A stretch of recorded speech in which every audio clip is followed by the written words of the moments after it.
Bakın ne kadar da güzel oldu, leziz görünüyor ve bakın hazırdır bunu.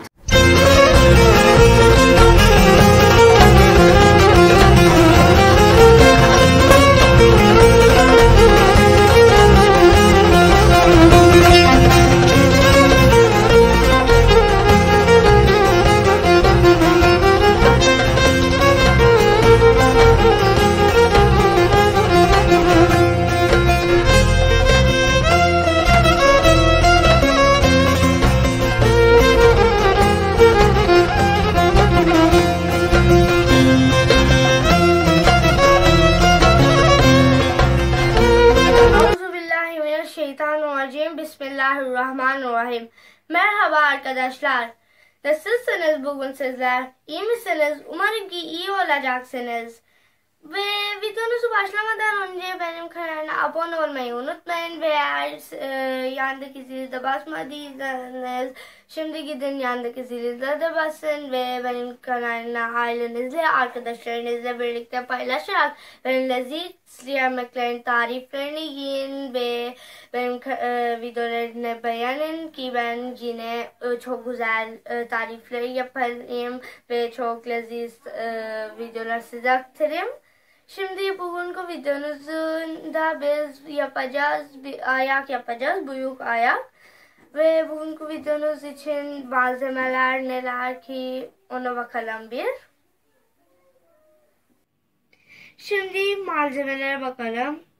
Burada biz 2 orta soğan aldık. Biz 2 domates aldık. Böyle kestik. Ve 2 sarımsak aldık. Bir bardak yağ aldık. Bir büyük ayak aldık.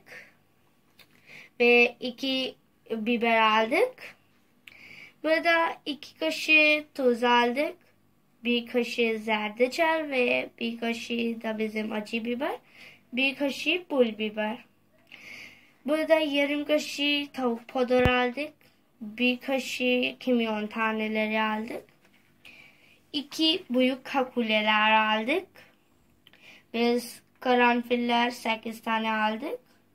2 yıldız anason aldık. Ve burada da biz 3 defne yaprağı aldık. Bu da bizim darçinler. Darçinler biz 3 tane aldık. Şimdi yapıma geçelim. Şimdi biz ateşi ortaya açtık. Şimdi bunun içinde bir soğan ekleyeceğiz. Bismillahirrahmanirrahim. Ve şimdi de bunun içinde biz sarımsak ekliyoruz. Bismillahirrahmanirrahim. Şimdi bunun içinde domatesler ekliyoruz. Bismillahirrahmanirrahim.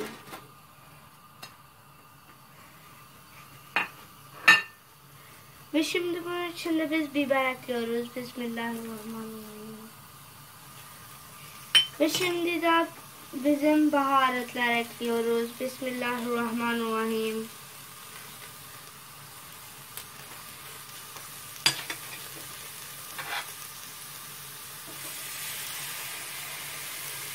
Ve şimdi bunun içinde su ekliyoruz. Bismillahirrahmanirrahim.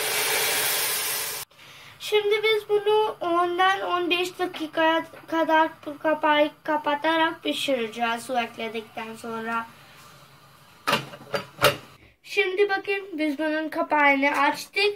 Şimdi eğer sizler burada acı istemiyorsanız siz biberler eklemeyin. Sadece tuz ve zerdeçal ekleyin. Ve eğer az acı istiyorsanız az ekleyin. Ve şimdi biz bunu büyük bir tencereye yerini değiştireceğiz bunun.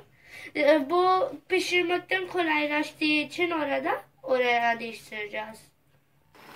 Şimdi bakın biz bunu taşıdık ve büyük tencereye ve şimdi bunun içinde yağ ekliyoruz. Bismillahirrahmanirrahim. Ve şimdi de bunun içinde biz karıştırarak biraz sabit baharatlar ekleyeceğiz. Bizim sabit baharatlar. Bismillahirrahmanirrahim.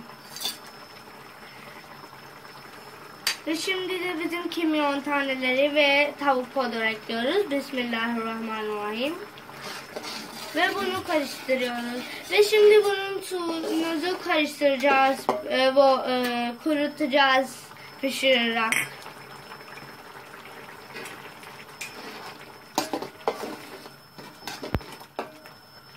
Şimdi biz bunu yüksek ateşte bu kadar pişirdik ki bunun suda kurudu ve bunun yağı da üzerine geldik. Şimdi biz de bu anda bunun içinde bizim ayakçağ ekliyoruz ve ayakta biz bu kadar yıkayarak temizledik.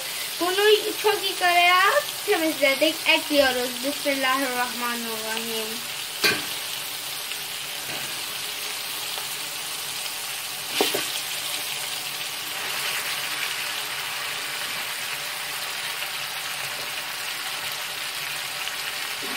Şimdi biraz karıştırıyoruz ve bunu ekledikten sonra bunu biz 10 dakika karıştıracağız ve pişireceğiz. Karıştırarak pişireceğiz.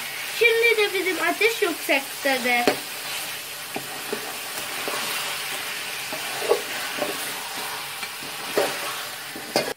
Şimdi biz bunu 15 dakika pişirdik ve bu böyle oldu. Bunu pişirdik ki bu iyice pişirir onlar. Ve şimdi bunun içinde biz 4 litre su ekliyoruz. Bismillahirrahmanirrahim.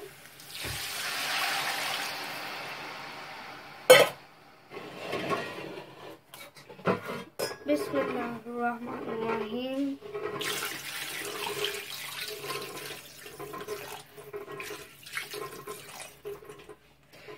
Şimdi bu 4 litre su ekledikten sonra biz bunun kapağı kapatarak bunu 6 saat için pişireceğiz.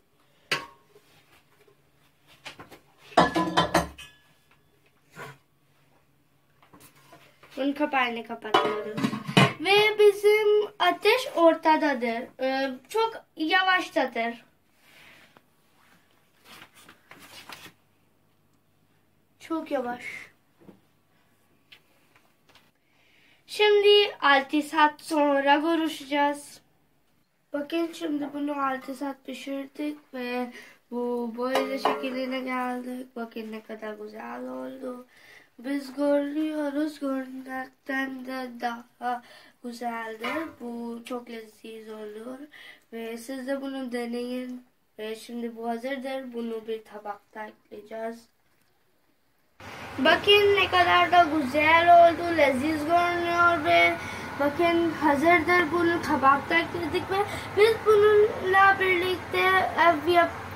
Pakistani piddeler yiyoruz. Eğer siz de bunun tarifini istiyorsanız bana yorum yaparak söyleyin. Ben sizleri yorumlarınızı bekliyorum. Şimdi arkadaşlar bugünkü videomuzu da bitirdik. Sizinle çok eğlendik ve çok lezzetli büyük ayak yapmayı öğrendik. Siz de gördünüz ne kadar güzel oldu. Siz de deneyin, olur mu? Umarım ki size iyi gelecek. Siz de beğeneceksiniz. Ben beğeniyorum ve bunu çok seviyoruz. Pakistanlılar da çok seviyorlar. Ve sizlere çok güzel videolar aktaracağım inşallah. Bana dualarını da hatırlayın. Benimkilerine abone olmayı unutmayın. Paylaşın ve ben videolarını beğenin. Yandaki zili de basın ki videolar size ulaşır ondan. Ve Allah bize güven tutar. Bizim üzerinde bereketlerinizi, rahmetlerinizi oluşturur.